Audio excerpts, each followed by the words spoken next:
I worked with one of Invideo's Fortune 500 jewelry customers, and we came up with 3 ads that matter the most: a brand film, a product film, and an Anthem film. We picked Tiffany as an example, one of the hardest brands to do this for, and built 3 ads by using a single AI agent where each had 100% product consistency. Jewelry is the hardest category to pull off with AI. The products are super intricate, and using raw models means your product changes shot to shot. But setting up and using an AI agent with proper direction solves this issue.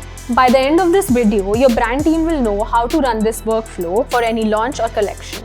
And if you stick around till the end, we'll also show you a full detailed cost breakdown. Let's jump right in.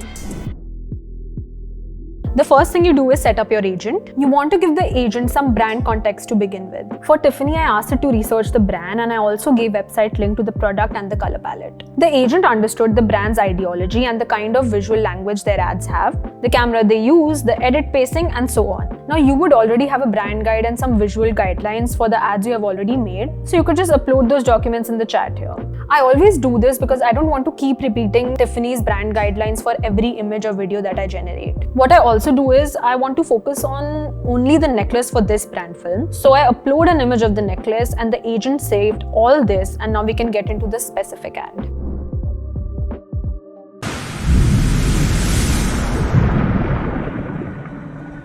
Before the shape, there's a feeling.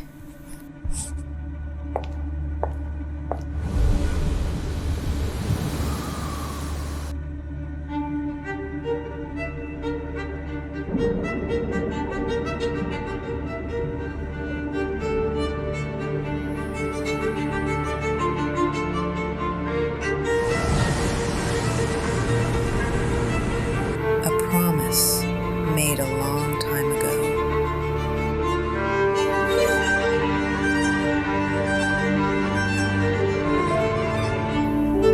Some things aren't created, they're continued.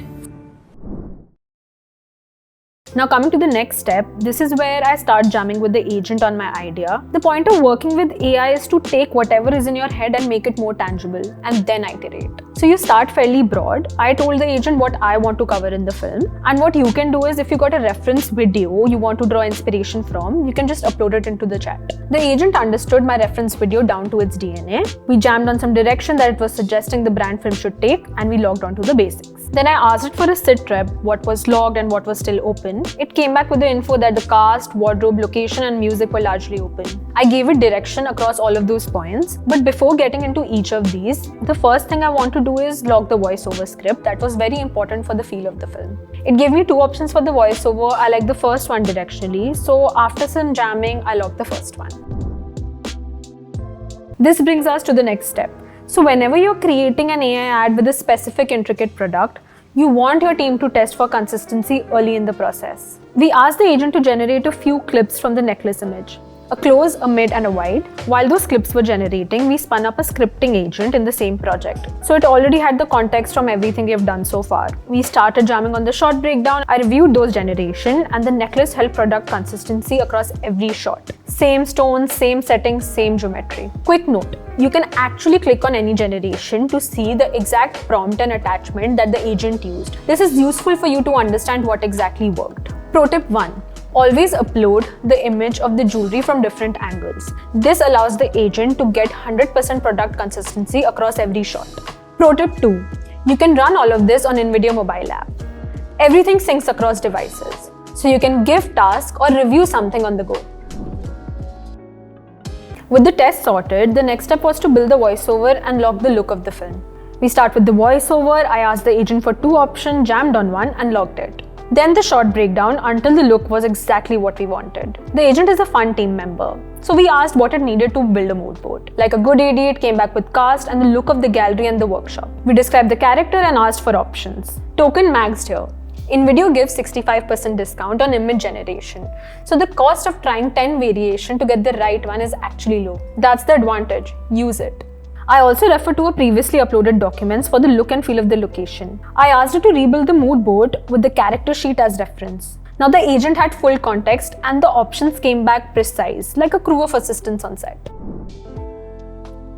With the voiceover and mood board logged, we can now go to storyboarding. Invidio's agents learn from your taste. So we generated and logged the images we liked. It started noticing the pattern. By shot 4, the agent had built enough context on what we are reaching for. The iteration got much faster. A note like more cinematic, low angle workshop, and it would land in the first or second try. 13 shots across the brand film, all logged on image. Now we can finally get into video generations.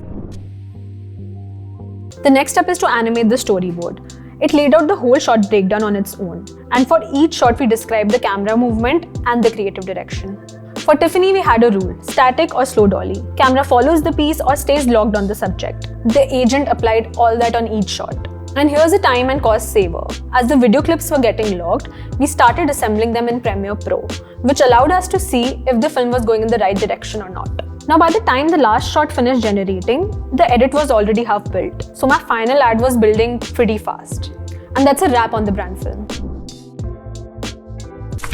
From the archive of Jean Schlumberger, The Motion of the Ocean, captured in diamonds.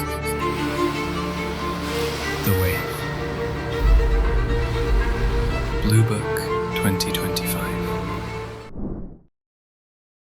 We are now getting into film 2, the product film. For the product film, we gave the agent necklace history, designer, era, construction, and let it build the mood board around that. Then we gave it a YouTube link with the voiceover tone we liked as a reference.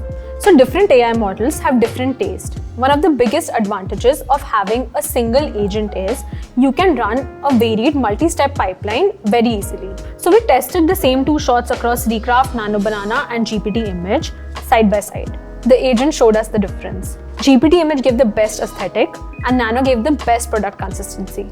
The best workflow is to build the base image with GPT Image to get the aesthetic, then run Nano Banana to log the exact necklace into it. These kinds of pipeline are easy to set up when you're using an agent. Don't fight one model. Let the agent route each job to the right one. Along the way, we thought of building the demo in 2 setups, the workshop where the piece is made and the product on display. The trick: log the first shot of each setup completely, and every other shot in that setup maintains the proper look and feel. For the workshop, we gave the agent reference images of the jewelry tools. Without them, it invented generic looking tools. With the real reference and context, the workshop matched what an actually Tiffany workshop will look like. As a brand, your team will have images of space and tools. Upload them and everything will remain 100% on brand. I just knew this moment had to be completely right. Not just the dress, everything. I was looking for a piece when Tiffany called. They had this from the archives. Like it had been waiting for me.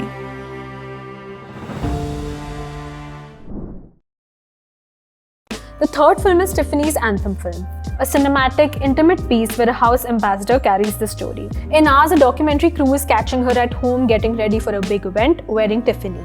For cast, we used an actor from the last Tiffany ad, but your team can obviously build a new character from scratch. We uploaded her first shot, but she was wearing a different necklace in it, so we had the agent edit the image, remove the old necklace, keep her face and skin texture exactly as is. It came off cleanly and the face held. Then we uploaded the actual Tiffany piece and had it at that. Then we built the character sheet, a pre-look in a robe getting ready, and a post-look in the final dress with the necklace across multiple angles. And then logged it. Once the cast was logged, the location logged, and the narrative beat set. Her at the vanity, looking out of the window, the box arriving with the necklace, putting it on. I needed to generate a lot of angles fast. I asked the agent to generate a coverage sheet, a 3x3 grid of 9 shots covering all the angles I needed for that narrative beat. Once the grid is logged, I asked the agent to animate the entire coverage sheet as one continuous video. I took that single video into Premiere Pro and split it into 9 individual clips. We did this 3 times, one coverage sheet for each setup. 3 generations, 20 plus usable shots, the whole ad covered. A Tiffany shoot is expensive, so we were picky and we token maxed. We didn't care much about the credits, we only cared about the quality for this one. The first was the brand film. It was about 160 images and 85 video clips generated, 13 used in the final one. Roughly around 5,100 credits and around $1,300. For the product film, we generated around 85 images, 25 videos. Total 10 clips were used in the final edit. That's about 2,500 credits, which comes to about $625. For the Anthem film, there were 75 images, 37 clips, 12 clips used in the final film. That's about 1,700 credits, which comes about to $425. That's about $2,400 for 3 ads holding 100% consistency for intricate jewelry. The leverage that you get as a brand team here is huge. If your team is making jewelry ads with AI, this is the workflow that will get you there. If you want to see how we build a full fashion campaign using the same approach, check out this video. See you in the next one.